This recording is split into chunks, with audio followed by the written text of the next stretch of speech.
Hi guys, good morning. This is Prabhu Anandan from Step One Securities. நம்ம இன்னைக்கு 100 day challenge. அதுல நமக்கு டே 5 20,000 invest பண்றதுக்கு சோ நம்ம மூணு ஸ்டாக் டீப் ரிசர்ச்க்கு அப்புறம் நம்ம எடுத்துறோம். சோ ஒன் இஸ் டைம் டெக்னோபிளாஸ்ட், அடுத்தது PCB லிமிடெட், அடுத்தது ஆட்டோமோட்டிவ் ஆக்சஸ். சோ இதோட ஃபைனான்சியல்ஸ் எல்லாமே ஸ்ட்ராங்கா இருக்கு. சோ இது சப்போர்ட் ரீஜன்ல இருந்து மேல போறங்காட்டி நம்ம இன்னைக்கு மூணு ஸ்டாக்ஸ் நம்ம 20,000 ரூபீஸ்க்கு பை பண்ண போறோம். நம்ம இன்றைக்கி சொன்ன மாதிரி 3 ஸ்டாக் இதில் பர்ச்சேஸ் பண்ணுறோம். ஸோ இன்றைக்கி மட்டும் நம்ம வந்து லிமிட் ஆர்டர்ஸில் நம்ம ப்ளேஸ் பண்ண போகிறோம். ஸோ இது வி கோ வித் 14,000 நம்ம எடுத்திருக்கோம்.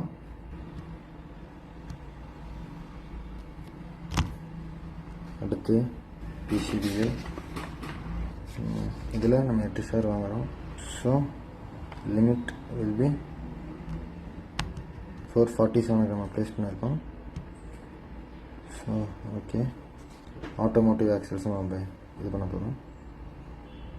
ஸோ இது ஒரே ஷேர் தான். ஸோ நம்ம இதையும் 1822க்கு நம்ம இன்ஃபார்ம் பண்ணியிருக்கோம். So okay, thank you.